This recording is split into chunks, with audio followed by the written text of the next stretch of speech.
So hi there, it's Polly here, in a rather baffling late autumn. As you can see, it's the wrong weather. So look, I can't believe I haven't told you guys about the cobra demons. Some of my actual listeners will remember these horrors from the past. So, I left university, and ended up in a share house with a really good gamer friend, Damien, of whom I've spoken before. He was a eclectic and interesting fellow, and there's a couple of other gamer sorts, but students, there's a bit of a changeover in people staying there. So I get called one day to say, one person's decided to leave the house, but that's okay. The others have found someone from the games community who's going to come and join the house. And have you told this? Because I haven't met them.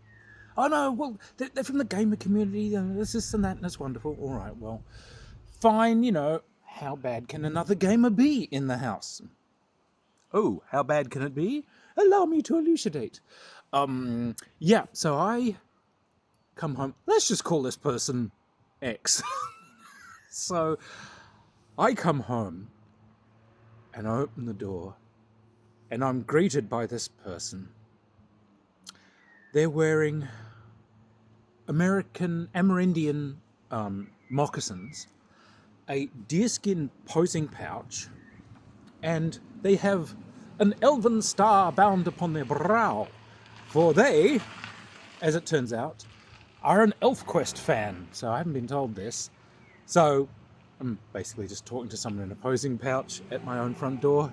So, oh, hi, yeah, I'm the new resident. And yes, but you can call me like Elven Star. I am the warrior of the West Wind, Wolf Rider, blah dee dee. And you're like, okay. However, it turns out this person decided they had just, without consulting anyone, declared that this house was now a halt. Now, for those of you who are unfamiliar with the raw terror that is ElfQuest fandom, a halt is a place where ElfQuest fans get together. But no, they don't sit down and talk about their comic. No, they would dress up as elves and, essentially LARP being elves, but it's way more broken and immersive. Way more. Like, they are elves. Holy, so a couple of days later I walk in and the whole house is filled with people in moccasins and loincloths or posing pouches who are doing the fancy thing. Strange it is to backwards speak to the nouns and for the nouns and verbs to transpose. We do. What? Stop it. Talk like human beings.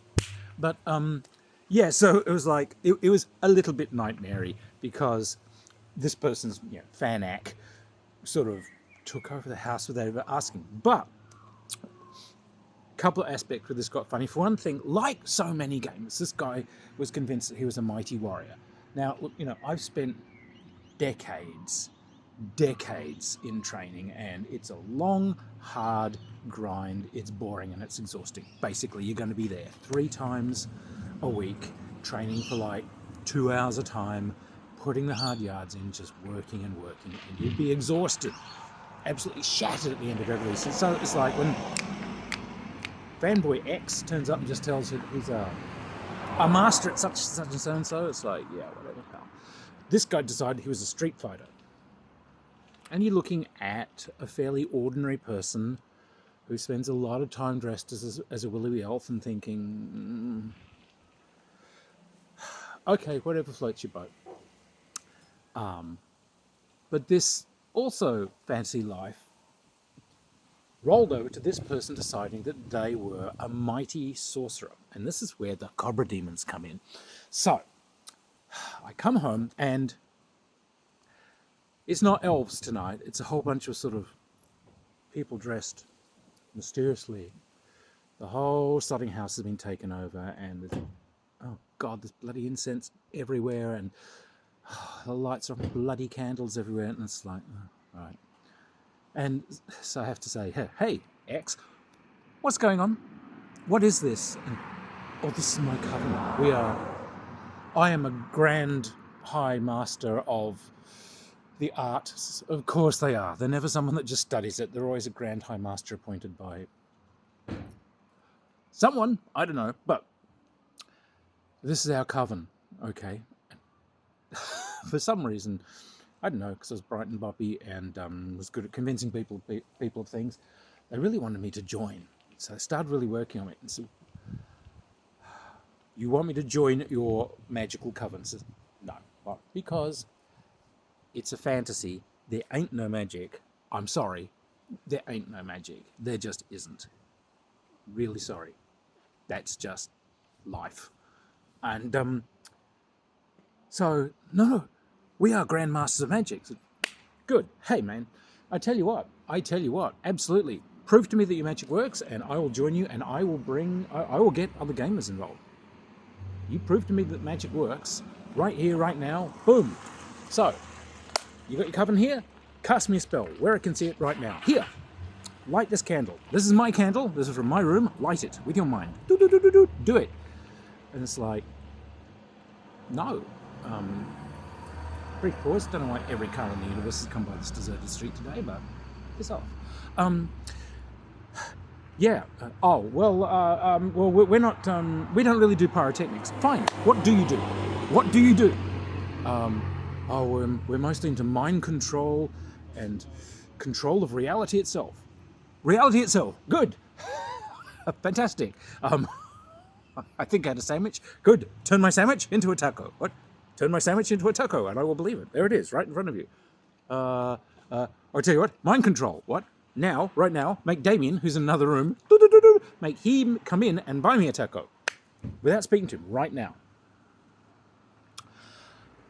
Then they turn around and say, oh, well, we can't. And I'm intrigued. Why can't you?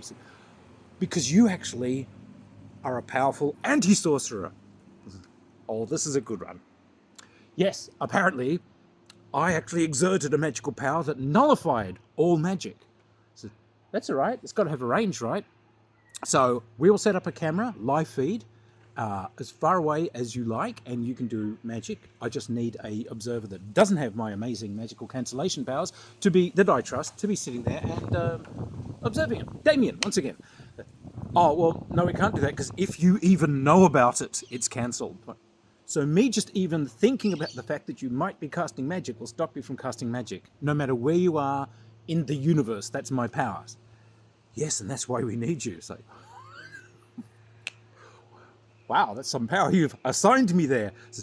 So, tell me, X, why do you need me so much? Well, we are locked. We are locked in a terrible conflict. A terrible conflict. And what is this terrible conflict, my dear fellow? Well, our coven, like, we have to meet all the time because we're exerting all our powers. Currently, we are locked in a life and death struggle with the cobra demons. The cobra demons. Cobra demons. So tell me about these cobra demons. Well, the cobra demons are actually, they're a hidden force.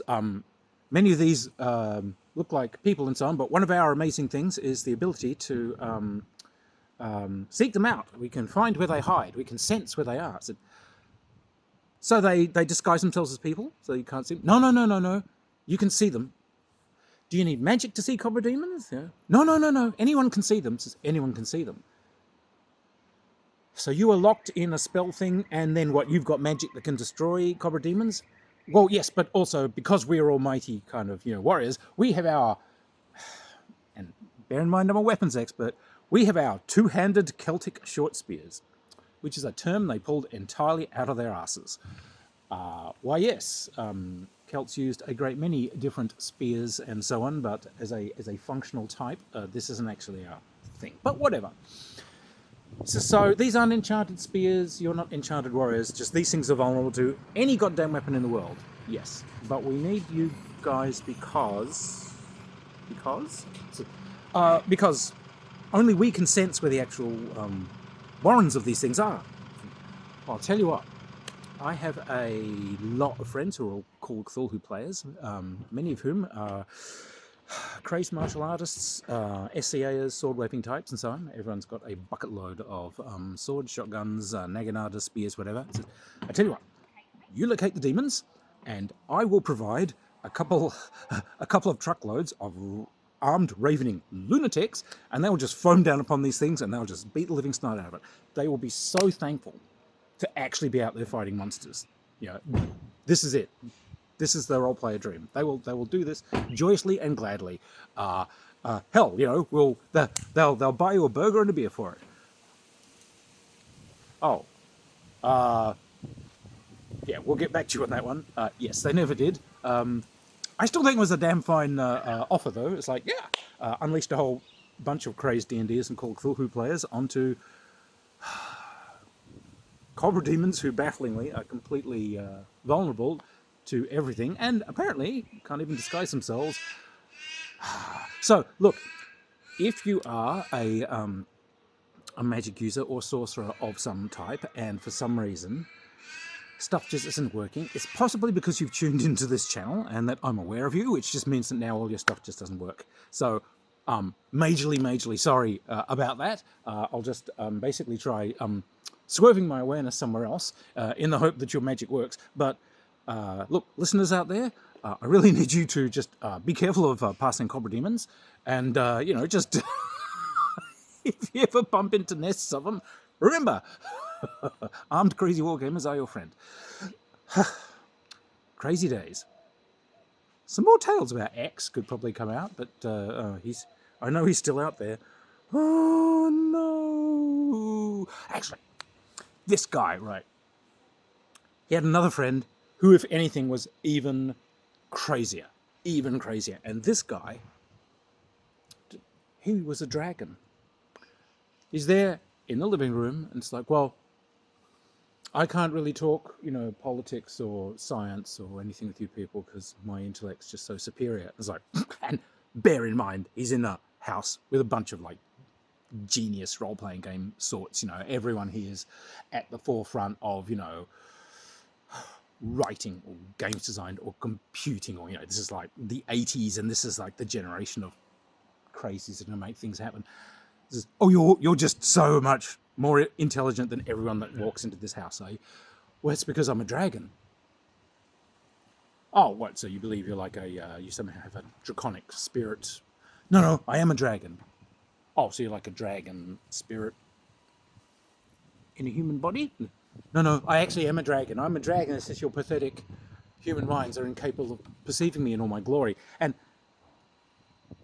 a little bit of probing shows that no, he's not taking the piss. This is actually a sincerely broken fuckwit who honestly believes he's a dragon. So you actually physically are a dragon. So as a dragon, I mean, if I could perceive you, what would you actually be like? Well, obviously, a dragon. So what? 300 foot long, big leathery wings, lots of scales, big old teeth. Yep, good. However, my dear fellow, I put it to you that you are currently sitting in my living room, which probably measures about 20 feet by 30 feet. And to enter it, the only way in are through doors, and the standard door in a house is about 7 foot tall by about 2.5 feet wide. So unless you can slurp through here like some sort of slug or amoeba, and even then, you've filled more than the capacity of the space. Now, these walls definitely aren't broken. Nor in fact, so what do you do? Oh, well,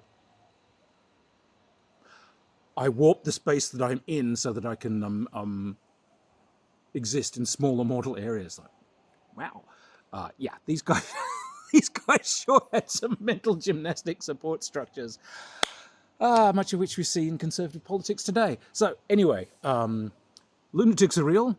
Keep an eye out for dragons, keep an eye out for cobras, and be safe out there. Bye.